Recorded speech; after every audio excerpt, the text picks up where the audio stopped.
Kamakailan nga lamang ay isinama na ang baggage at currency declaration form sa pagpipick up natin ng e-travel. Pero hindi naman ibig sabihin na lahat tayo ay kailangan gumawa noon. Kakailanganin mo lang ito kung meron kang dalang $10,000 or 50,000 pesos pauwi ng Pilipinas or pabalik sa ibang bansa. Sa mga nalilito nga pala mga kabayan sa nagtatanong regarding po sa $10,000 at 50,000 Philippine peso ay mali daw ang conversion. Ganito po yan mga kabayan, hindi po binabase ng Pilipinas ang conversion sa $10,000 at sa Philippine peso na 50,000 pesos. Sa madaling paliwanag po ay magkaiba po kasi ang rules na ating Philippine pesos compare sa rules ng dollar na galing sa ibang bansa. So kung foreign currency po ang dala nyo ay pwede kayong magdala ng $10,000 or equivalent, pero kung Philippine peso po ang dala nyo ay 50,000 pesos lang ang allowed at tax free na po yan na hindi nyo na kailangang i-declare. Pagdating naman po sa mga goods at sa mga dala nyong item na pwede nyong dalhin pa uwi ng Pilipinas ay pwede kayong magdala ng mga goods na worth 150,000 pesos at mga combined items na po yan. At kagandahan pa po rito, pwede po tayong magpadala sa ating bansa ng 3 times na 150,000 pesos within a calendar year. Basta siguraduhin lang po natin na ang dala nating mga bagahe ay hindi po ito in commercial quantity or hindi nyo gagamitin para pangbenta. Dahil kung gagamitin nyo po ito para ibenta ay kailangan nyo po itong i-declare at kailangan din po nating magbayad ng extra para sa tax. Pwede rin po kayong magdala ng 2 rim ng sigarilyo at 2 bote ng alak na hindi alagpas ang amount sa 10,000 pesos. At ito po ay tax-free. At kung wala naman po kayong kailangan i-declare pa uwi ng Pilipinas, ay pwede nyo na pong i-skip yung sa regarding sa baggage declaration form. At good to go na po kayo. Ano-ano po ba yung mga items na ipinagbabawal dalhin pa uwi sa Pilipinas? Or mga prohibited ayon sa customs rules? Number 1 nga po dyan ay yung mga sinulat or printed or mga negative film na naglalaman ng mga kalaswaan. Number 2 po ay yung mga bagay na nagpapahayag or against sa gobyerno ng Pilipinas. Number 3 po ay yung mga pagdadala ng gamit na ginagamit sa pag-a-abortion or pagpapalaglag ng bata. At number 4 po ay ang misbranded or adulterated na mga food or pagkain.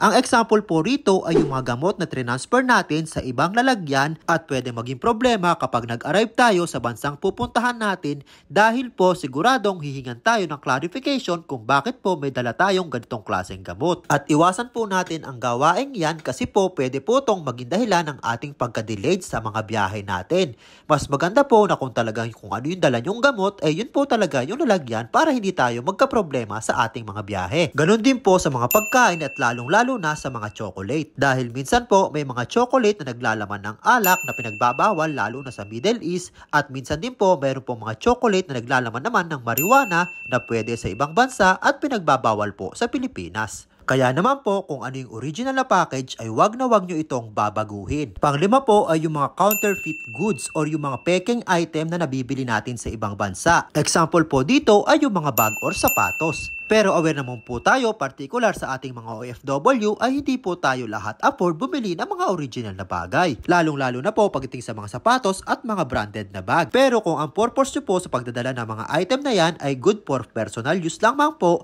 ay pwede naman po yan. Wala naman po tayong magiging problema dyan. Ang sinasabi lamang po dito ay kung magdadala tayo ng maramihang mga counterfeit products katulad ng mga bag at sapatos na nagagamitin natin para sa ating mga negosyo, ay yan po ay mahigpit na ipinagbabawal. Dahil illegal po ang magbenta ng mga pekeng brand. At dito naman po sa number 6, marami po nagsasabi mga kababayan na bawal daw po ang magdala ng gold sa Pilipinas at mga precious metal. Ang sagot po dyan ay pwede po kayo magdala ng mga gold as long as nakikita yung fineness ng gold na mga dala nyo. For example po ay 18 karat na nakalagay 75%, kung 22 karat naman po ay 91.6% at kung 24 karats naman po ay 99.9%. At sa mga kababayan po naman natin na nagtatanong kung gaano daw ba talaga karami ang allowed na pwedeng dalhin ginto sa Pilipinas, basta tatandaan nyo lang po kung ang dala nyong ginto ay nagkakalaga ng less than $10,000 ay hindi nyo na po kailangang i-declare sa inyong mga declaration form. At para naman po sa mga nagtatanong paano daw po ba kung nakalimutan nating i-declare yung mga dala nating gold at sa tingin nyo po ay lumampas yung halaga niya sa $10,000, ano daw po ba ang mangyayari? Kadalasan po kasi ang nangyayari dyan kapag suot-suot naman natin natin yung mga gold o nakalagay lang ito sa ating bag at kokonti lang naman ang mga ito, ay madalas po ay hindi na ito napapansin. At wala rin po itong problema kahit tumampas pa ito sa milyon basta kokonti lang yung item. Ang mga pinagbabawal nga lang or yung mga bagay na kailangan nyo talagang i-declare ay kung talagang sobrang dami ng dala nyong ginto pauwi ng Pilipinas. At para nga po sa inyong kaalaman, ang mga ginto po lalo na pagdating natin sa Pilipinas ay nadidetect lamang depende sa dami ng quantity nito. At lalong-lalo na kung nakalagay lang sa iisang lalagyan. Basta ang lagi nyo tatandaan kung suot-suot nyo lang naman ang alahas at kahit gaano pa ito kamahal at pang sariling gamit nyo lang naman ay hindi nyo na ito kailangang i-declare.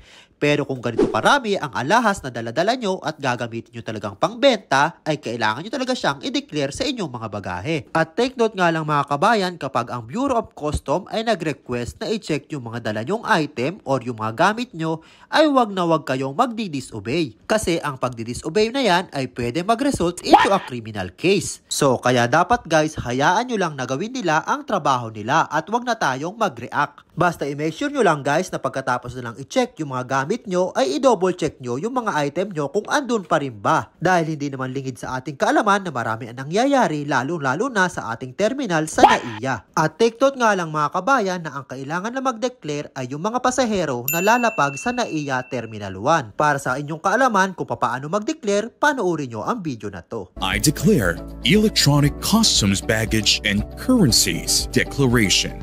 If you are arriving at the NAIA Terminal 1, please take note of the following steps for a convenient customs clearance process. Within 48 hours prior to arrival, travelers and crew members have the option to file their customs baggage and currencies declaration form online. Log in at ideclare.customs.gov.ph. Click the E-CBD application button and read and acknowledge your privacy policy and important information by ticking the appropriate boxes. Fill out the E-CBD form by providing the following information: flight details, port of departure and arrival, personal information, general declaration, additional documents if any, signature, and email address.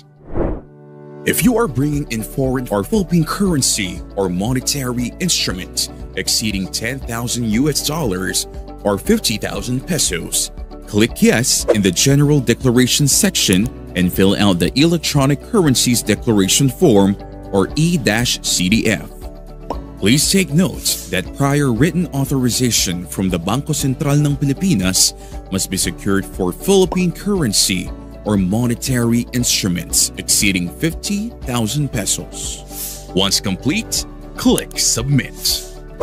Download the QR code automatically sent to your registered email and print or directly present it to the customs officer at the arrival area for clearance.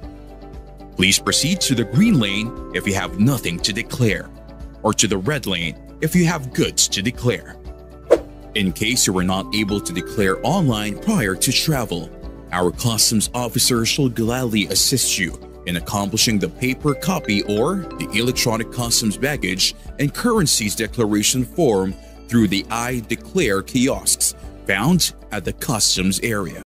Sa mga nagtatanong naman po sa pagdadala ng gadgets or laptop, hindi nyo rin po kailangang i-declare ang mga yan kung ang purpose nyo naman po ay for personal use. At reminders ko lang po sa inyo po, lalo na sa ating mga kababayan na tumatanggap ng padala galing sa mga kakilala nila, iwasan po nating magdala ng mga cellphone na nakalagay sa box. Baka po matulad kayo doon sa isang kabayan natin na nagpadala ng cellphone sa kanya at ang laman po pala na nasa loob ng box ay may kasamang drugs.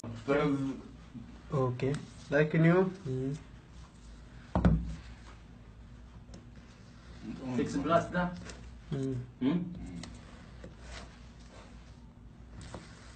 Okay. Ano sa akin? No, paano? Okay.